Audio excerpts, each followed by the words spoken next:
এই 16 বছর হাজারো অত্যাচার জুলুম করার পরেও টিকে ছিলেন ঈমান নিয়ে। ওই আসিয়ার মতো অনেক আলেম ওলামা আমার বাংলাদেশে ছিলেন না, ঈমান নিয়ে টিকে ছিলেন না, আপোষহীন ছিলেন, কারো কাছে মাথা নত করেননি। আল্লামা সাইদিকে বহুবার অফার দেওয়া হয়েছে, ছেড়ে দেন দল। উনি মুসকে হাসি মেরে বলে, জান্নাতুল নাকের ডগায় গন্ধ পায়। সুবহানাল্লাহ বলবেন না?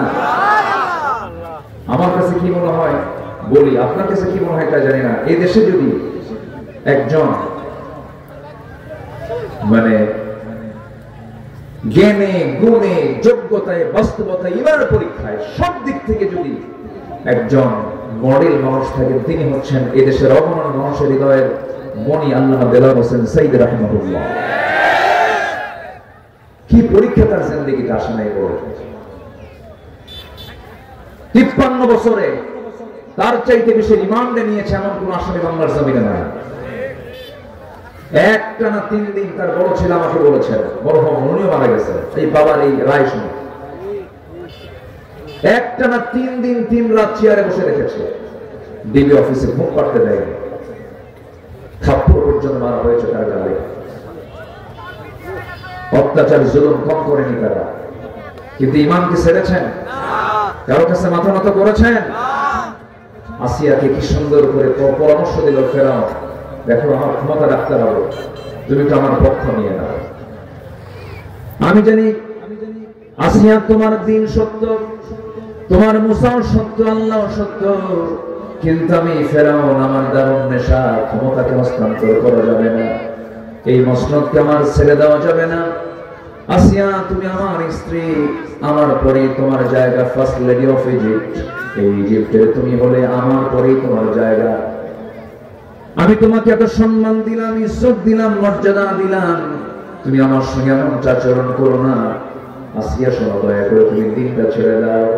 আসিয়া বলছেন, স্বামী আমার, আপনি আমার প্রতি যত অনুরোধের মাত্রা বাড়াইয়া দিবেন, আমি আপনাকে সর্বশেষ চূড়ান্ত একটা কথা বলে দিই, আমার জীবন চলে যাবে কিন্তু ইসলাম থেকে, দিন থেকে আমি আসিয়া চুল পরিমাণ নড়ব না। সংসার তছনছ হয়ে গেল, সন্তানগুলোকে ধরে নিয়ে মেরে ফেলা হলো। ফেরাউন শেষ পর্যন্ত বলে ফেলল, আসিয়া তোমাকে ও দুনিয়া থেকে বিদায় করে দেব।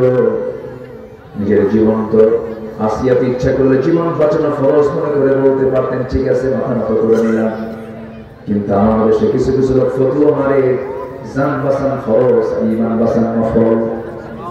ঈমান বাঁচান নফল, ঈমান বিক্রি করে জান বাঁচান, এটা কি জায়েজ আছে?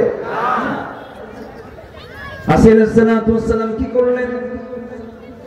চূড়ান্ত সিদ্ধান্ত জানিয়ে দিলেন। শেষ পর্যন্ত ফেরাউনকে তার মন্ত্রী হামান পরামর্শ দিয়ে বলল, ফিরআউনা ওয়া হামানা ওয়া জুনুদাহুমা, হামান বলে ফেলল, ফেরাউন মুখের শত্রু, বড় শত্রু, একে বাঁচানো যাবে না, একে দুনিয়া থেকে বিদায় করে দাও। চট করে ধরা হলো, হাত পা বেঁধে ফেলা হলো। শেষ পর্যন্ত ফেরাউন তাকে শেষ আলটিমেটাম দিয়ে বলল, আসিয়া এখনো সময় আছে, তুমি কি করবে বলো, জল্লাদ প্রস্তুত হয়ে গেছে। সূরাতুত তাহরীম তার শেষ দিকে আল্লাহ রাব্বুল আলামিন এই প্রেক্ষাপটে লম্বা কথা বলেছেন। সূরা তাহরীমের শেষের দিকে এই লম্বা ঘটনা আল্লাহ তাআলা নিজে উপস্থাপন করেছেন। ইমরাত ফিরাউন ওয়া ইমরাত লূত ওয়া ইমরাত নূহ, বলা হলো, আসিয়া এই যে জল্লাদ রেডি, তোমাকে দুনিয়া থেকে বিদায় করা হবে। আসিয়া বলছেন, আমার স্বামী, আপনি আমাকে দেখান মৃত্যুর ভয়, আর আল্লাহ আমাকে দেখান আটটা জান্নাতের দৃশ্য। যেরকম সুবহানাল্লাহ। জল্লাদ করাতনি দাঁড়ায় গেছে কপালে, শুধু অর্ডার দিবি, দুভাগ করে দুনিয়া থেকে বিদায় করে দেওয়া হবে। সেই সময় আসিয়া আলাইহিস সালাম একটা দোয়া করেছেন। এই দোয়াটা ছিল আসিয়ার 4000 বছর আগে। কয় হাজার বছর আগে? 4000 বছর আগে। কিন্তু সেই দোয়াটা আল্লাহ রাব্বুল আলামিন 1500 বছর আগে নাযিল হওয়া কিতাবের মধ্যে কোট করে দিয়েছেন। কি দোয়া? সেই দোয়া, রব্বি বিনিলি ইনদাকা বাইতান ফিল জান্নাতি ওয়া নাজ্জিনি মিন ফিরআউনা ওয়া আমালিহি। আল্লাহ তুমি আমার জন্য বানায়া দাও, ইনদাকা তোমার কাছে, বাইতান বুয়ুতুনের এক বচন বাইতান বেশি ঘর আমি চাই না, তুমি আমার জন্য তোমার কাছে বানিয়ে দাও। জান্নাতের মধ্যে ৩-৪টা ঘর নাই, ছোট্ট একটা ঘর, কিন্তু তোমার ঘরের দেওয়ালের সাথে জোরে বলি সুবহানাল্লাহ। আল্লাহকে এত কাছে টানলেন তিনি, আল্লাহকে এত কাছে টেনে দোয়াটা করলেন আল্লাহ রাব্বুল আলামিন। কিয়ামত পর্যন্ত সমস্ত মুসলিম উম্মার জন্য এই দোয়াটাকে মডেল করে দিলেন। বললেন, ও দুনিয়ার মুসলমানেরা, তোমরা আমার প্রিয় বান্দি আসিয়ার মতো দোয়া করা শিখে নাও। জোরে বলি সুবহানাল্লাহ। সবচেয়ে প্রিয় আপনজন আমার কে? আসতে বলে আল্লাহ। আরো জোরে আল্লাহ। আরো জোরে আল্লাহ। বউ আপন না আল্লাহ আপন? ভালো করে কবে? হ্যাঁ, ঠিক আছে তো? সন্তান আপন না আল্লাহ আপন? আল্লাহ আমাকে বেশি ভালোবাসেন না আমি আল্লাহকে বেশি ভালোবাসি? হ্যাঁ, এটা কি বিশ্বাস হয় না? আমি আল্লাহকে বেশি ভালোবাসি না আল্লাহ আমাকে বেশি ভালোবাসে? আল্লাহ আমাকে বেশি ভালোবাসে। আমার বন্ধুগণ, ম্যাক্সিমাম মাহফিল আজকে যুবকরা বেশি, কাঁচা চুলের লোকগুলো বেশি, যুবক স্থানের লোকগুলো বেশি। এটি ইতিবাচক দিক, এটাই ওদের গায়ে জ্বালার কারণ হয়েছিল। হাজার হাজার মাহফিলকে যারা বন্ধ করেছিল, আজকে তাদেরকে আল্লাহ অচল করে ছেড়েছেন, ঠিক কিনা? মাহফিল আসলে কি চরিত্র নষ্ট হয়? কি লাগলো 16 বছর মাহফিল মানে সেখানে একটা হানা দেয় দুদিক থেকে, দলীয় চাপ, প্রশাসনিক চাপ, মাঝখান দিয়ে জনগণ মহা চাপে বহু কিছুই তারা করেছে। আল্লাহ তুমি তাদেরকে বোঝার তৌফিক দিয়ে দাও। আর কি বলবো, আল্লাহ তুমি তাদেরকে বোঝার তৌফিক দিয়ে দাও। জোরে বলি আমিন। 2 বছর আগে আমার নামে, আমি সহ 116 জন আলেমের নামে তালিকা করেছি। 116 জন আলেমের তালিকা করলো কে? বিচারপতি শামসুদ্দিন মানিক কালা কইয়েন। আল্লাহ কালা বানায় দিয়েছে। এই মানিক দিল এই তালিকা। আমরা কি? আমরা রাষ্ট্রদ্রোহী, দেশদ্রোহী, মামলা ঠুকায় দিল। হামজা সহ, তারপরে কি বলে মামুনুল হক হাফিজাহুল্লাহ সহ কাউন্টার টেররিজমে মামলা হলো, সেখানে ঢুকায় দিল মামলা। যা মনে হয়েছে তাই করেছে ওরা। তালিকা করেছে 2 বছর আগে, 2 বছর পার হয়নি, এখন শুরু হয়েছে ওদের তালিকা। আসতে কম কেন? পালানোর জন্য কি চেষ্টা করলো? গতকাল গত পরশু আমার সিলেট মাহফিল ছিল। ওই সিলেট দিয়ে ত্রিপুরা হয়ে অথবা আসাম গুয়াহাটি হয়ে আপু বসে আছে দিল্লি, ওইদিকে দিল্লি যাবে, কিন্তু সিলেটবাসী খুব সুন্দর আপ্যায়ন করেছেন, বলার কথা বিছায়া দিয়েছিলেন এবং কোর্টে হাজিরার সময় বিশেষ দাওয়াত করে দিয়েছেন। শিক্ষা নেওয়া দরকার। একটা দেশের শীর্ষস্থানীয় ধনী, হাজার হাজার কোটি টাকার মালিক, একটা গ্রুপের মালিক, চেহারা তো মাশাআল্লাহ দরবেশের মতো, সব সাদা, মাথার চুল দাড়ি সব সাদা, কাপড় চোপড় সব সাদা। বাঁচার জন্য খুব চেষ্টা করলো, মাথার চুলটা কালো বানালো, দাড়িটা কেটেই ফেললো, নৌকায় চললো। আইনমন্ত্রীকে কোস্টগার্ড ধরে ফেলে বলে, স্যার সিংসি এখন উপায় নেই, সবাই থানায় যায়। আইনমন্ত্রীকে, আমি কি একা যাবো? আমি কি একা আসছি? আমি জামাতের সাথে আসছি। দেখেন, জামাত ছাড়া উপায় নেই, আমি তো জামাতের সাথেই আসছি। কে? তো ওই যে বসে আছে, তো লুঙ্গি পরে তরকারি বেচা মনে হয়। ভালো করে দেখেন না, ওটাই দরবেশ। কে করেন? কে করেন? এগুলো প্ল্যান কার? আসতে ভাই, এগুলো প্ল্যান কার? আল্লাহ, আল্লাহই পারে। এজন্য জুলুমের কাছে যাওয়া যাবে, জুলুম খুব মারাত্মক জিনিস, জুলুম করবো না আমরা। জোরে বলি ইনশাআল্লাহ। আমরা দুনিয়া সাজাবো না আখিরাত সাজাবো? একটু জোরে বলেন, দুনিয়া না আখিরাত? দুনিয়া দরকার নেই, দুনিয়া দরকার নেই, দুটাই। দুনিয়া দরকার আছে না নাই? বউ বাচ্চা, ব্যবসা বাণিজ্য দরকার আছে না? এই যুবকরা বিয়ের দরকার আছে না? এখন তো মনে হচ্ছে হ্যাঁ ঠিক আছে, তো দুনিয়া তো লাগবেই। কিন্তু দুনিয়া লাগবে, ঠিক আছে, দুনিয়া লাগবে ততটুকু যতটুকু আখিরাতকে সাজানোর জন্য প্রয়োজন, ততটুকু এই দুনিয়াকে আমরা কাজে লাগাবো। এই জন্য আল্লাহ রাব্বুল আলামিন দোয়া শিখিয়ে দিয়েছেন। যারা পারেন সব মিলে আমার সঙ্গে বলুন, রব্বানা আতিনা ফিদ দুনিয়া হাসানাতাও ওয়া ফিল আখিরাতি হাসানাতাও ওয়া কিনা আযাবান নার وجعلنا الجنة مع الأبرار। জোরে বলুন আল্লাহু আকবার। আল্লাহ তুমি আমাকে দুনিয়ার হাসানা দিয়ে দাও, দুনিয়ার সৌন্দর্য দিয়ে দাও, আখিরাতের সৌন্দর্য দিয়ে দাও। দুনিয়াকে আমরা আখিরাতের জন্য সুন্দর করে সাজাবো, নামাজ দিয়ে সাজাবো, জিকির দিয়ে সাজাবো, আমল দিয়ে সাজাবো, গোটা দেহে সুন্নাহ রাখবো, গোটা দেহে ইসলাম রাখবো, দিলের মধ্যে ইসলাম রাখবো, সমাজে ইসলাম রাখবো, রাষ্ট্রে ইসলাম রাখবো। প্রত্যেকটা জায়গায় ইসলাম রাখার দরকার আছে না নাই? এই 16 বছর শিক্ষা ব্যবস্থাকে ধ্বংস করে দেওয়া হয়েছে। আসতে কোন কেন? শিক্ষায় কিছু রাখে নাই তো, কিচ্ছু রাখে নাই। এই বছরের শুরুতে শিক্ষকদের নিয়ে ট্রেনিং এ শিখাইছে প্যাক প্যাক, শিখেছেন? একটু শিখেছেন? এই শিক্ষক যারা আছেন জানেন না আপনারা? আলু ভর্তা করা, আলু ভর্তা করা, যৌন শিক্ষা। আচ্ছা, কিছু কিছু শিক্ষা আছে শেখার দরকার আছে না এমনি শেখা হয়ে যায়? আচ্ছা, বিয়ের আগে যদি কেউ বলে যে আমার অভিজ্ঞতা আছে 3 বছরে, তোর বিয়ে হবে তো? যারা ছিলেন পাগল নাকি বুঝলাম না। পাগলি, কারণ লোডেড তো, ঢালতো তো, ঢালতো, বুঝলেন না? আসতে কান কেন? লোডেড তো, মাথা ঠিক ছিল না, লম্পট জীবন যাপন ছিল তাদের। উনি বলেছিলেন, যিনি বলেছিলেন, তো তার ঘরের মধ্যে শুধু মদের বোতল পাওয়া গেল, কিন্তু তার গণভবনে গিয়ে তো কোনো একটা জায়নামাজও খুঁজে পাওয়া গেল না।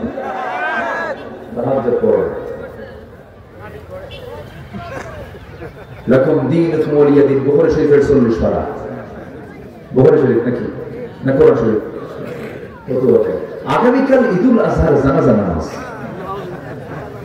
আরেক মন্ত্রী তার বাচ্চা হয়েছে, বুড়া বয়সে বিয়ে করছিল কোন এক মন্ত্রী, কুমিল্লার ওদিকে বাড়ি। যাই হোক, বাচ্চা নিয়ে এখন বলে দোয়া করছে, লা ইলাহা ইল্লাল্লাহ সুবহানাকা ইন্নী কুনতু মিনাজ জালিমিন। এই হচ্ছে তাদের হেলমেট দৌড়। তারা ইসলাম নিয়ে কথা বলে। সম্মানিত বন্ধুগণ, সব দেখেছি আমরা 53 বছর, কেউ 25 বছর, কেউ 16 বছর, কেউ 9 বছর, মঈনুদ্দিন ফখরুদ্দিন কয়েক বছর, সব দেখা শেষ। মুসলমান সবাই ছিলেন, কিন্তু কেউ ইসলাম দিয়ে রাষ্ট্র চালান নাই, ঠিক কিনা? সব দেখেছি আমরা, আমরা আগামীতে দেখতে চাই। সব দেখা শেষ, আগামীর দেশ হতে হবে কোরআনের দেশ, কোরআনের দেশ, কোরআনের দেশ। রাজি আছেন কারা কারা? হাত উঁচু করে দেখান মুসলমান।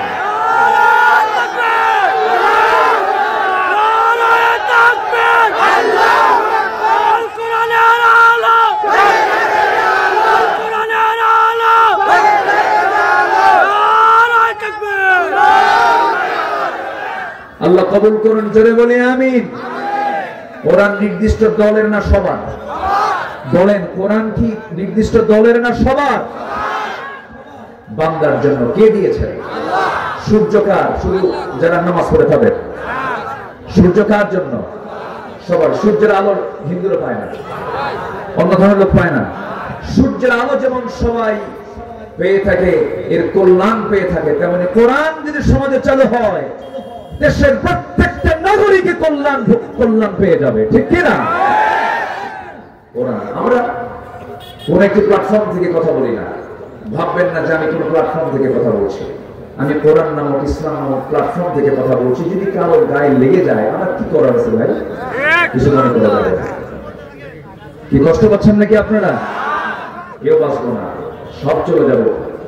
কোন মাতব্বরি কুলাবে না, কোন ক্ষমতা, দম্ভিকতা কিছুই থাকবে না। এই তো নিকটবর্তী ফেরাউনদের কাছ থেকে বহু কিছু শিখলাম। শিখি নাই কিচ্ছু না। হাজার হাজার কোটি টাকার মালিক এখন রাস্তার ফকির হয়ে ঘুরে বেড়াচ্ছে, ঠিক কিনা? দেশের বাইরে তো ঘুরতে পারে না, পিছন থেকে লাথি মারে। কি করে? লাথি মারে, ঘুরতে পারে না। আমেরিকায় ওয়াশিংটন আমেরিকা বসে আছে, যদি কেউ যায় পিছন থেকে লাথি মারে, এখানে কেন? দেশে যা, মক্কায় হজ করতে গেছে কয়েকজন, আরাফার ময়দানে এক নেতাকে দেখে একজন হাজি কয়, আমার হজ কবুল হোক আর না হোক, গালি দিয়ে আজকে শেষ করে দেবে। কি রাগের লাগবে হজে, কিন্তু গালি গালাজ করা যাবে। সম্মানিত বন্ধুগণ, সম্মানিত ভাইয়েরা,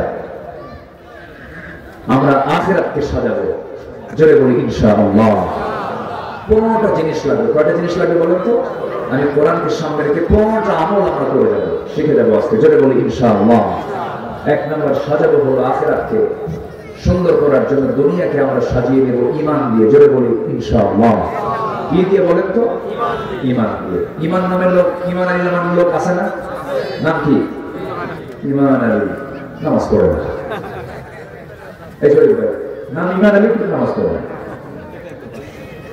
নাম হলো ফজর আলী, ঘুম থেকে ওঠে সকাল 10টায়। নাম হলো হিম্মত আলী, সাইকেলের চাকা বাস চলে শীত হয়ে পড়ে।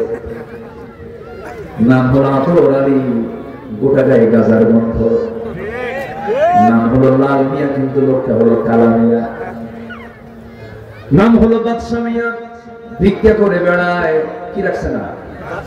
বাদশা মিয়া। নাম হলো খোকা মিয়া, বয়স হলো 85 বছর। নাম দিয়ে কি করবেন? বংশ দিয়ে কি করবেন? আমার নবী যে বংশের, আবু লাহাব সে বংশে। আবু লাহাব বংশ দিয়ে জাহান্নামে যাবে, আমার নবীজি তার বংশ নিয়ে জান্নাতে চলে যাবেন। বাপ দিয়ে কি করবেন?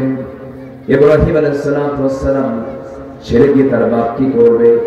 ছেলে হলো ইব্রাহিম, বাপ হলো আজার। একজন নবীর বাপ কোনো লাভ নাই, কারণ নবীর বাপ হলে কি হবে তার মধ্যে কি নাই। নূহ আলাইহিস সালাম আল্লাহর পয়গম্বর, ছেলে হলো কেনান, বাপ হলো আল্লাহর নবী, ছেলে হলো কাফের। কোনো লাভ হলো না, কোনো লাভ হবে না, কোনো কিছুই আল্লাহর দরবারে খাটবে না। বিল গেটস আমেরিকার ধনীর তালিকায় একজন অন্যতম ধনী, গোটা দুনিয়ার সমগ্র সম্পদশালীদের একজন সম্পদশালী। তারা ম্যাক্সিমাম সম্পদগুলোকে সমাজের উপকারের জন্য দান করে দিয়েছেন। এত বড় দানবীর হওয়ার পরেও কোনো পুরস্কার আল্লাহর আদালতে নাই, কারণ তার মধ্যে কি নাই?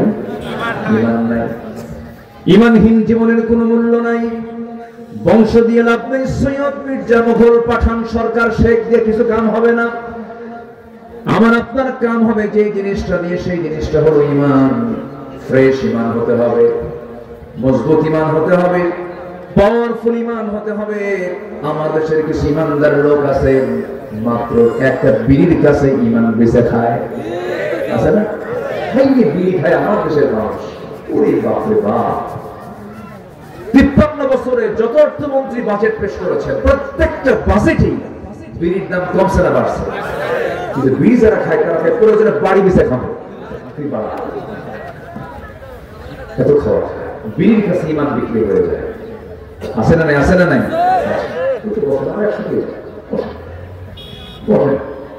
না, ছাড়তে ইচ্ছা হচ্ছে। এই যে ভাই আছে, যে একটু বসেন। এই যে হাজার হাজার মানুষ আসছে আমাদের দেখতেছে, একজন গেলে একটু ফুলটা কমে যায়, বুঝলেন? ঠিক আছে না? থাকুক, কিন্তু কি জেনে দিবেন না?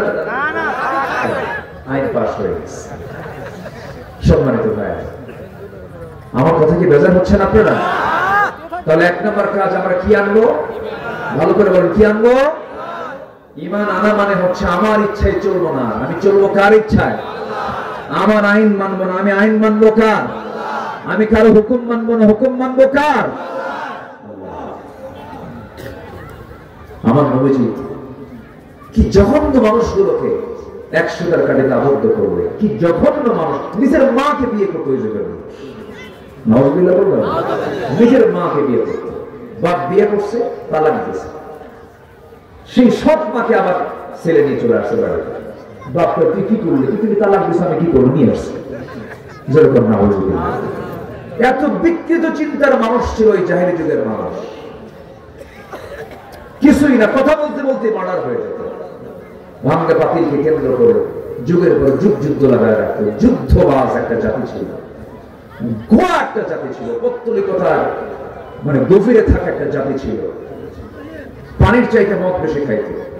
আর সেই যুগ থেকে আমার নবীজি এমন কিছু মানুষ বের করে আনলেন, আবু বকর, ওমর, ওসমান, আলী, তালহা, জুবায়ের, আব্দুল্লাহ, জাফর, যায়েদ, কি ব্যক্তিগুলো যারা দুনিয়াতে বসে জান্নাতের সংবাদ পেয়ে গেছে। কোন জাদু মন্ত্র দিয়ে নয়। আমার নবীজির জীবন ছিল 63 বছর, 40 বছর তিনি বসে থাকেন নাই। চেষ্টা করেছিলেন, হেল্পফুল ফুজন গঠন করেছেন, পারেন নাই। পেরেছেন কখন? পেয়েছেন যখন। কি বলেন বলেন, পেয়েছেন যখন। সে কোরআন এখন আছে না নাই? আসতে বলবেন না, আছে না নাই? আবু বকর সিদ্দিক রাদিয়াল্লাহু আনহু একদিন কি চিন্তা ছিল আখিরাতের ব্যাপারে, বসে আছে। এক লোক আসছে কাপড় নিয়ে, উনি কাপড়ের দোকানদারি করতেন, কাপড়ের ব্যবসা করতেন, রাষ্ট্রপতিও ছিলেন, কাপড়ের ব্যবসাও করতেন। কাপড় পছন্দ হয়নি, কাপড়টা ফেরত নিলেন, টাকাও দিয়ে দিলেন। হাওমাও করে কান্নাকাটি। বলা হলো, আবু বকর, সামান্য কাপড়ের জন্য তুমি কাঁদতেছো কেন? তিনি বললেন, না রে না, বুঝো না, আমার কান্না করার কারণ হলো, হেতু হলো, এই জন্য কাঁদতেছি। এই কাপড়ওয়ালা কাপড় পছন্দ হয় নাই, ফেরত দিয়ে আমার কাছ থেকে টাকা নিয়ে চলে গেল, হিসাব শেষ। কিন্তু আমি আবু বকর যখন দুনিয়া থেকে বিদায় নিয়ে আল্লাহর সামনে হাজির হব, আল্লাহ যখন আমাকে আড়ালে ডাক দিয়ে বলবেন, আবু বকর, এই যে তোমার নামাজ, এই যে তোমার জিহাদ, এই যে তোমার জান দান সদকাগুলো একটা আমার কবুল হয় না, আমি কবুল করে নাই, তাহলে এগুলো ফেরত নিয়ে যাও। আমি আবু বকর সেই কঠিন দিনে আমি কোথায় যাব, এই চিন্তায় আমি কাঁদি। কি চিন্তা মাথায় নিয়েছে?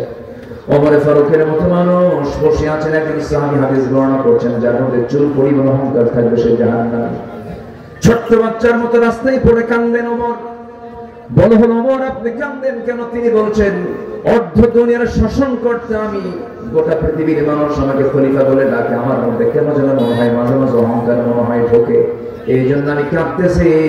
আল্লাহ আকাশের দিকে দুহাত তুলে দোয়া করে বলছে, আল্লাহ তাআলা, তোমার দরবারে ফরিয়াদ করি, আমি জানি না কি হবো, তুমি যদি গোটা দুনিয়ার সব মানুষকে জান্নাত দিয়ে যদি একজন ব্যক্তির জন্য জাহান্নাম ফয়সালা করে রাখো, আমার মন বলে, আমার দিল বলে, সেই জাহান্নামে একটা লোক যাও, আমি মনে হয় ওমর ছাড়া কেউ নাই।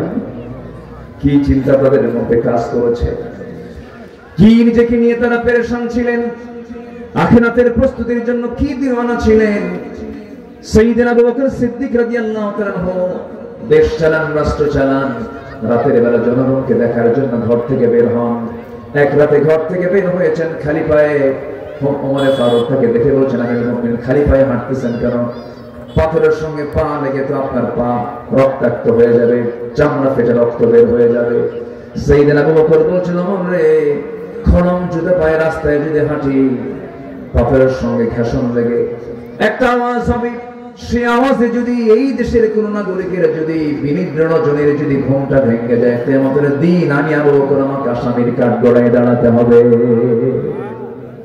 একা একা খালি পায়ে হাঁটতেন, জনগণের ঘুম যেন ব্যাঘাত না হয়।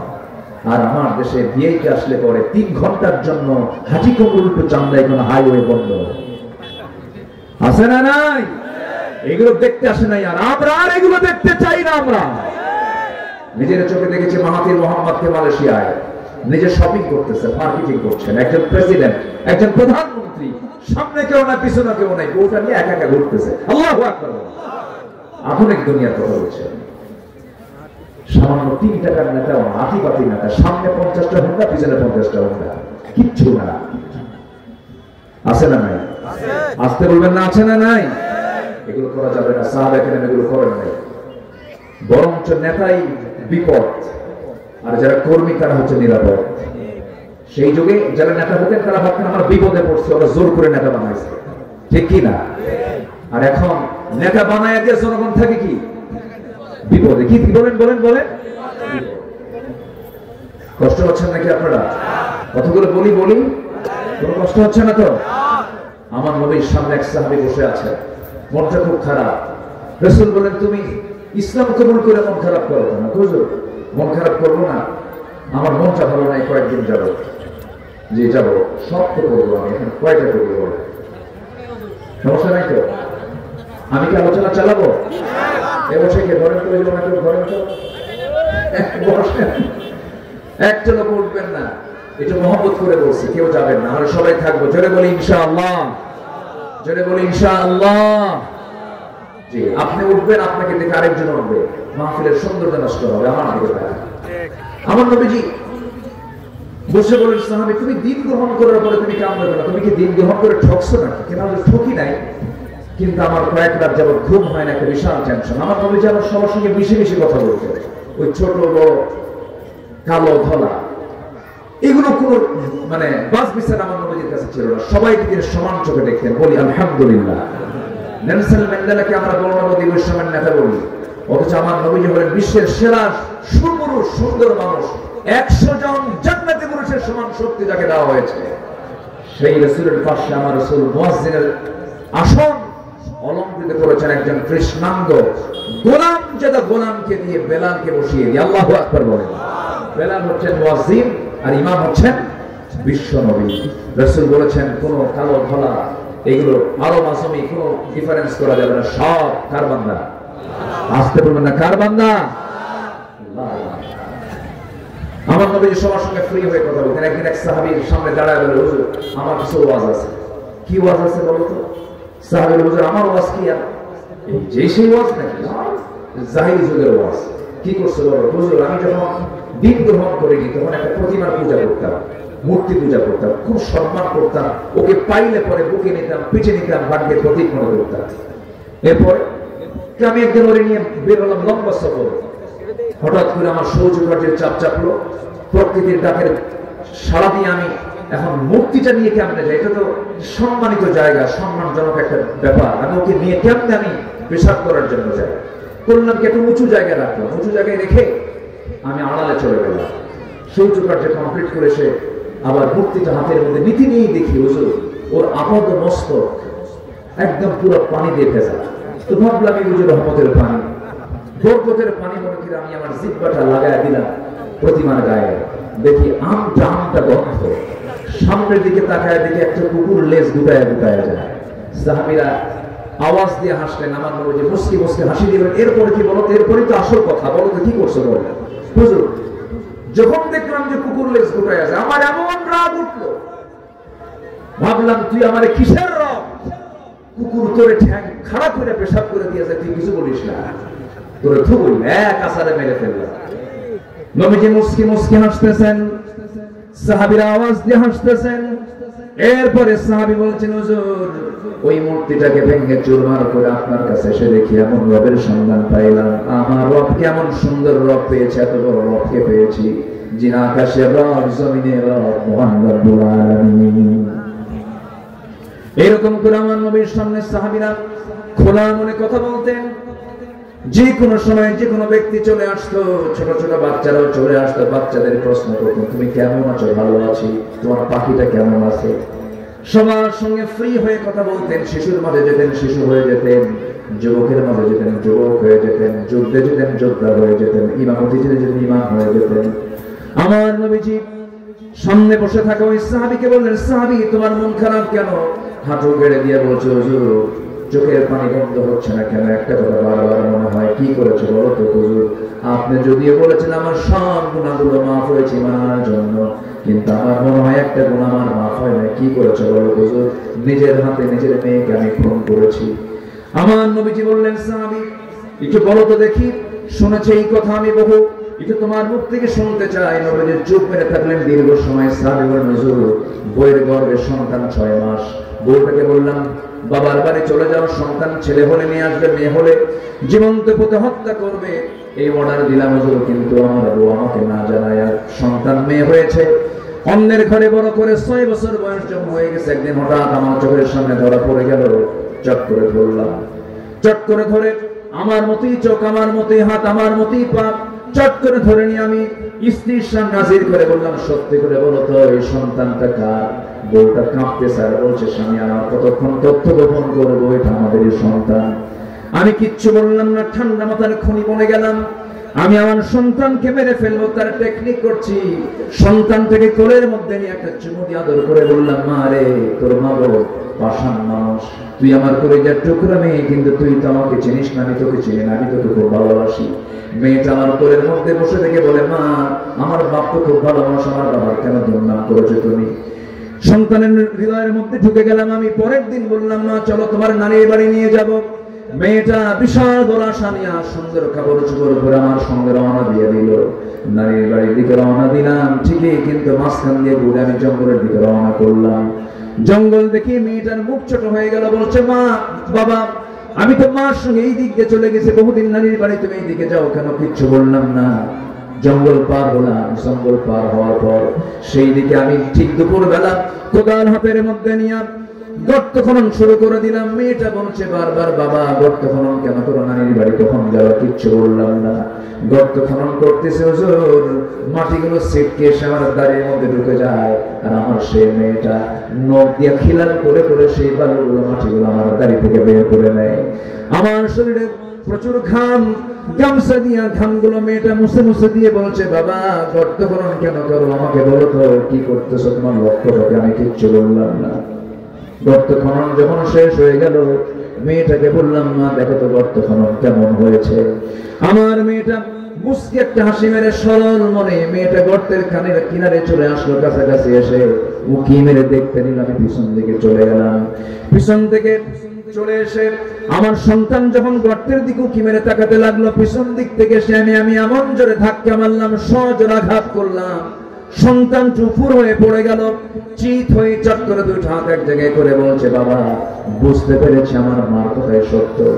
আমার মা তোমার সঙ্গে পরিচয় করে দিতে চাই নাই, বুঝতে পেরেছি কি জন্য আমি মেয়ে হয়ে দুনিয়াতে জন্ম নিয়েছি। বাবা এই যদি হয় আমার একটা মাত্র অপরাধ, তোমার কাছে আমি আজকে প্রাণ ভিক্ষা চাই, দুই হাত জোর করে মাফ চাচ্ছি, প্রয়োজনে ভিক্ষা করে খাবো। আমার চেহারা তোমার সামনে আর কোনদিন দেখাবো না, আজকে আমার প্রাণে বাঁচাইয়া দাও। হুজুর বারবার বলে, আমার কাছে কিন্তু ওই গর্ত থেকে সে উঠতে পারে না, ছোট মানুষ, বারবার বলছে, বাবা আমাকে বাঁচাও। আমার চেহারাতের কারণে পাষাণ হৃদয় আমার চুল পরিমাণ দাগ কাটলো না। হাতের মধ্যে পাথর নিলাম, পাথর নিয়ে সোজা তার কলিজা বরাবর মেরে দিলাম। ফিঙ্কি দিয়ে রক্ত বের হওয়া শুরু হয়ে গেল। চোখের সামনে রক্তাক্ত দেহ দেখলাম। মাটি চাপা দিয়া, পাথর চাপা দিয়া, বালু চাপা দিয়া জনমের মতো দুনিয়া থেকে বিদায় করে দিলাম। আমার নবীজি কথাগুলো শুনে সাহাবীকে জড়িয়ে ধরে বলছে, সাহাবী রে, ইসলাম তো এমন একটি বিষয়ের নাম, শুধু তোমার সারা জীবনের গুনাহ কেন, এই যে বড় একটা গুনাহ তুমি ইসলাম গ্রহণের পূর্বে করেছো, ইসলাম গ্রহণ করার কারণে এই গুনাহ তোমার জীবন থেকে আমার রব্বুল আলামিন মাফ করে দিয়েছেন, মুছে দিয়েছেন। জোরে বলুন সুবহানাল্লাহ। এই যে সভ্য বর্বর মানুষগুলোকে এক সুতার কাঠিতে আবদ্ধ করেছেন, কোন তন্ত্র মন্ত্র, কোন জাদুটোনা দিয়ে নয়, কোরআন দিয়ে। সেই কোরআন আমাদের সবার সামনে আছে, এদিকে লালন করবো, বোঝার চেষ্টা করবো। আজকে সন্তান হত্যই হবে, না হলো সন্তান ছেলে হলো না মেয়ে হলো, এটাকে কেন্দ্র করে ডায়াগনস্টিক সেন্টারে গিয়ে মারে, আছে না নাই বলে? আছে। জাহেলি সমাজ কিন্তু আজকে কোন অংশে কম নয়। সন্তান বাপকে জব করে মেরে ফেলে, সন্তান মাকে ভাত দেয় না। একটা মানুষকে মেরে 49 টুকরা করে, আছে না নাই? মরা মানুষ কবর থেকে তুলে ধর্ষণ করে, ফ্রিজে রাখা নারীকে নিয়ে এসে ধর্ষণ করে। এত জঘন্য জঘন্য চরিত্রগুলো আমাদের চোখের সামনে আজকে ভেসে উঠতেছে কেন? এর মূল কারণ হলো শিক্ষার হার বেড়েছে, কিন্তু সুশিক্ষার হার আমার দেশে বাড়ে নাই। ঠিক কি না? সুশিক্ষার হার বেড়েছে, সুশিক্ষার হার বাড়ে নাই। আপনার সন্তানকে আপনি জজ বানাচ্ছেন, আপনি ঝুঁকি দিয়ে রয়ে গেছেন। আপনার সন্তানকে আপনি প্রশাসক বানাচ্ছেন, আপনি ঝুঁকি দিয়ে রয়ে গেছেন। আপনার সন্তানকে আপনি বিসিএস ক্যাডার বানাচ্ছেন, আপনি ঝুঁকির মধ্যে রয়ে গেছেন। আপনার সন্তানকে আপনি বড় প্রফেসর বানাচ্ছেন, আপনি বড় ঝুঁকির মধ্যে রয়ে গেছেন।